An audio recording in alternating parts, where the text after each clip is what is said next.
অনেক সময় যেমন দীপাবলির সময় কিন্তু আমরা অন্ধকার দূর করার জন্য এবং আলোর সৃষ্টি করার জন্য নিজের হাতে একেবারে পুরো বাড়ি আমাদের চারিপাশটা একেবারে আলো করে তুলি অ্যান্ড লাইট দিয়ে দিয়া জ্বালিয়ে ডেকোরেট করে থাকি। এবং জন্মদিনে যখন আমরা নতুন একটা বছরে পড়ি, সেই বছরে নতুন বয়সের একটা শুভ সূচনা করবার জন্য কিন্তু আমরা মোমবাতি কেকের ওপর নিভিয়ে সেটা আমাদের উইশ পূরণ করেছি।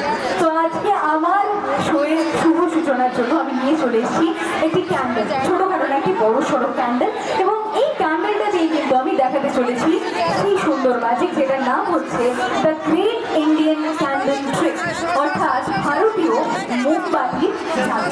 তো এই ভারতীয় মোমবাতির জাদু অর্থাৎ দ্য গ্রেট ইন্ডিয়ান ক্যান্ডেল ট্রিকে কি হয়, আমাদের কাছে তিনটে সরঞ্জাম থাকে। একটা মোমবাতি, তার সাথে থাকে একটি মোমবাতি স্ট্যান্ড অর্থাৎ ক্যান্ডেল স্ট্যান্ড, এবং তার সাথে আমার কাছে রয়েছে একটা চুম অর্থাৎ একটা টিউব, সম্পূর্ণ খালি কিন্তু আমার কাছে একটা টিউব রয়েছে, দিস ইজ দ্য টিউব। এবার আমি সম্পূর্ণ খালি টিউবটা দিয়ে এই মোমবাতিটাকে কমপ্লিটলি কভার করে দেবো বা ইনক্লোজ করে দেবো, জাস্ট লাইক দিস। ওকে, সকলের সামনে এমটি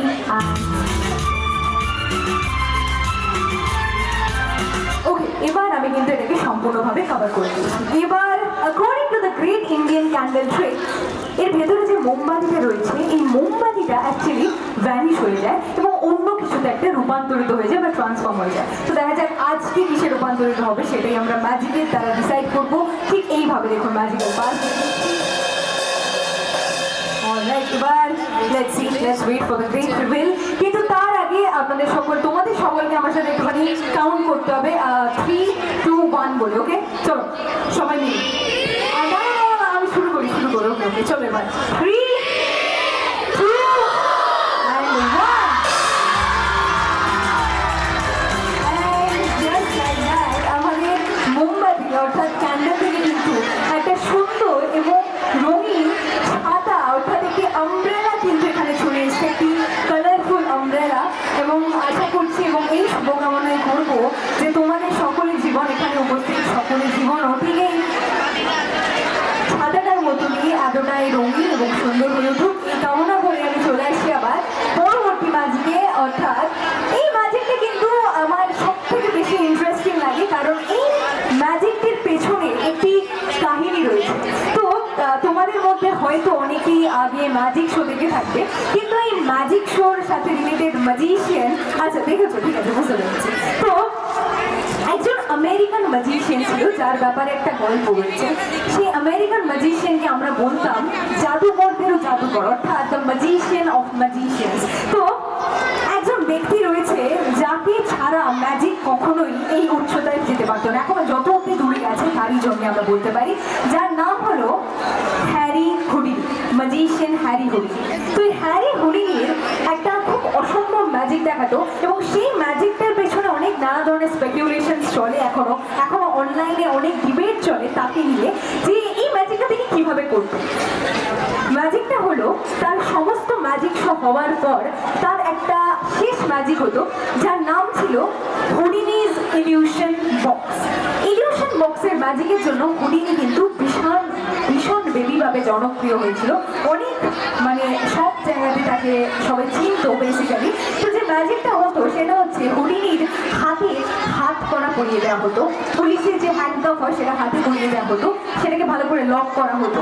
তারপরে তাকে একটা বস্তার মধ্যে পুড়ে দিয়ে তাকে একটা শক্তপোক্ত দড়ি দিয়ে বেঁধে দেওয়া হতো, এবং তারপরে তাকে কিন্তু একটা লোহার মজবুত বক্সের মধ্যে ঢুকিয়ে সেইটার মধ্যে কিন্তু একেবারে চাবি দিয়ে সেই চাবিটা অন্য কোথায় রেখে দেওয়া হতো। এবং তারপরে the last but not the least step যেটা আমাদের কাছে ছিল সেটা হচ্ছে একটি গভীর সমুদ্রে সেই পুরো বক্সটা নিয়ে তাকে ফেলে দেওয়া হতো। তো এই ছিল তার ম্যাজিক, যে জাস্ট উইদিন 5 মিনিটস, 5 মিনিটের মধ্যে কিন্তু সে সেইখান থেকে বেরিয়ে আসতে পারতো। এটাই ছিল তার সুন্দর ম্যাজিক। কিন্তু আনফর্চুনেটলি দুর্ভাগ্যবশত এই ম্যাজিকটা যখন তিনি লাস্ট বার দেখিয়েছিলেন, সেই লাস্ট বার কিন্তু সে সেই বক্সের বন্ধন ভাঙতে পারেনি, এবং সেই বক্সের মধ্যে কিন্তু সাফোকেশনে সে খুলতে না পেরে সেখানে তাকে তার মৃত্যু দেখতে হয়েছিল। এবং একদিন পর তার বডি কিন্তু সেই সমুদ্রের জলে আমরা আবার খুঁজে পেয়েছিলাম। তো এবার ম্যাজিকটা দেখাতে চলেছি, হ্যারি হুডিনি তো এখানে নেই, তো তারই ম্যাজিকের ইন্সপায়ার্ড হয়ে আমি একটা ছোট্ট ভার্সন, একটা box and the ball trick আপনাদের সকলকে দেখাতে চলেছি, যেখানে তোমরা সকলে বুঝতে পারবে যে ম্যাজিশিয়ান হুডিনি কিভাবে ম্যাজিকটা দেখাবো। ওকে, তার জন্য আমি নিয়ে নিয়েছি একটা ছোট্ট বক্সের ম্যাজিক। ওকে, এই বক্সের ম্যাজিকটা খুব ইন্টারেস্টিং, ভালো করে লক্ষ্য রাখবে। এইখানে আমার কাছে একটা নীল রঙের বক্স রয়েছে, ইয়েলো কালারের বর্ডার দেওয়া, এবং তার ভিতরে যদি আমরা ভালো করে দেখি একটা বল রয়েছে। ওকে, দিস ইজ দ্য বল। এবার এই রেড অ্যান্ড ইয়েলো কালারের যে বলটা রয়েছে, এই বলটাকে আমরা ধরে নেব আমাদের ম্যাজিশিয়ান হ্যারি হুডিনি। এবার হুডিনিকে ঠিক যেরকম ভাবে বন্দি করে রাখা হতো, ঠিক সেই রকম ভাবে কিন্তু আজও একটা অন্ধকার ডেরার মধ্যে তাকে আমি ঠিক এইখানে সলিড একটা কন্টেনারের মধ্যে, সম্পূর্ণ খালি, এর মধ্যে এইভাবে রেখে দেবো। এবার যাতে সে কোনোভাবে বেরিয়ে আসতে না পারে, তার জন্য আমি একটা চাপা নেব এবং এইটাকে কমপ্লিটলি এইভাবে ঢেকে দেবো। এবার এই কন্টেনারটা যেখানে হুডিনি রয়েছে, এই হুডিনির রাখা জায়গাটাকে আপনাদের চোখের সামনে, অথচ এই বক্সের থেকে খানিকটা দূরে আমি এই টেবিলের মধ্যে রেখে দেবো, ঠিক এইভাবে। ওকে, জাস্ট এবার আপনারা দেখতে পাবেন যে এইখানটা কিন্তু সম্পূর্ণভাবে খালি রয়েছে। এবার দেখা যাক যদি সত্যি সত্যি হুডিনি আমাদের কাছে আবারও ফিরে আসে, তো ভালো করে এখন থেকে আপনাদের সকল নজর কিন্তু যেন এই বক্সের মধ্যে থাকে, কারণ যে কোনো মুহূর্তে কিন্তু ম্যাজিশিয়ান হুডিনি আপনাদের সকলের সামনে আসতে পারে। ওকে, তো এখন থেকে এই বক্সের মধ্যে দেখবেন এবং আমার হাতের মধ্যে লক্ষ্য রাখবেন। ওকে, লেটস সি, এটা আমি বন্ধ করে দিচ্ছি, and now let the magic begin. এইখানে হুডিনি রয়েছে। এবার আমি চেষ্টা করবো হুডিনিকে এইখান থেকে ওইখানে নিয়ে যাওয়ার। ওকে, চলো দেখা যাক করতে পারি নাকি।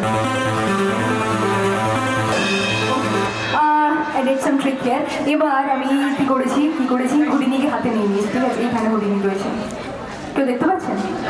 আর কি করে দেখতে হবে, তো ভ্যানিশ ফর্মে আছে। আরে ঠিক আছে, এবার প্রমাণ করে দেবো, জাস্ট 3, 2, 1 কাউন্ট করতে হবে। ওকে, দ্যাটস ইট, অ্যান্ড তারপরে কিন্তু আমরা হুডিনিকে ঠিক এই বক্সের মধ্যে নিয়ে যাবো। লেটস সি সেটা হয় নাকি, সবাই মিলে কাউন্ট করবো, কিন্তু তার আগে একটু ম্যাজিক্যাল পাস এইভাবে সবাই মিলে কাউন্ট করবো। চলো, রেডি? আমি করি, ঠিক আছে, দাও, রেডি? 3, 2, and 1। কি হলো? আসেনি, সরি। আচ্ছা, একটা ভুল টুল হয়ে গেল কি? আচ্ছা,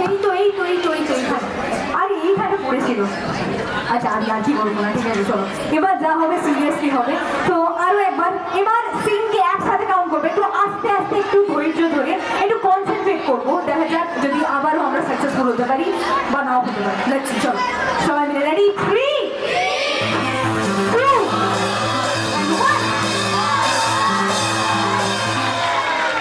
And just like that, ম্যাজিকের সাহায্যে কিন্তু আমরা আমাদের চোখের সামনে ঠিক ওইখান থেকে এইখানে পেয়ে যাব আমাদের ম্যাজিশিয়ান হুডিনিকে, just with the help of কিন্তু ম্যাজিকটা তো এখানেই শেষ না, কারণ ম্যাজিকটা তো তখনই হবে যখন ম্যাজিশিয়ান হুডিনি এইখান থেকে, অর্থাৎ যেখানে তাকে বন্দি করে রাখা হয়েছিল, সেইখান থেকেও একেবারে মুক্ত হয়ে যাবে, বা এখান থেকেও সে অদৃশ্য হয়ে যাবে। তো দেখা যাক যদি এইখান থেকেও সে নিজেকে অদৃশ্য করতে পারে, তাহলে অবশ্যই তোমরা সকলে তরতারি দিয়ে তাকে অভ্যর্থনা জানাবে। অলরাইট, চলো, রেডি? 3, 2, and 1। সম্পূর্ণভাবে দেখো এইখান থেকেও কিন্তু আমাদের ম্যাজিশিয়ান হুডিনি একেবারে পালিয়ে যেত, আর ঠিক এইভাবেই কিন্তু Houdini fusion box of magic এইভাবে দেখাতো, এবং তার লেগেসি কিন্তু এখনো কন্টিনিউ করছে। বাট আনফর্চুনেটলি এই ম্যাজিকটা নানান সময়, নানান টাইম লাইনের নানান ধরনের ম্যাজিশিয়ানরা অ্যাকচুয়ালি স্টান্টটা পারফর্ম করতে যায়। বাট একটা রিসেন্ট নিউজ, সেটা হচ্ছে 2019-এ এই সেম ম্যাজিক, যে ম্যাজিকটা হুডিনি দেখাতো, আমাদের ইন্ডিয়ান একজন ম্যাজিশিয়ান ম্যান্ড্রেক, তিনিও এটা করতে গেছিলেন, বাট তারও কিন্তু ভাগ্য ভালো ছিল না এবং তারও কিন্তু প্রাণ হারিয়ে গেছিল এই ম্যাজিকের জন্য। It happened in 2019। আপনারা এখনো নিউজ আর্টিকেল চেক করতে পারেন। তো এরকম ম্যাজিশিয়ানের জন্যই হয়তো আমাদের আর্টটা এখন বেঁচে আছে, বাট আনফর্চুনেটলি তারা আমাদের সাথে নেই। সো প্লিজ একবার তাদের জন্য একবার জোরে হাততালি চেয়ে নেব। Thank you so much. এবার লেটস কন্টিনিউ অ্যান্ড বিগিন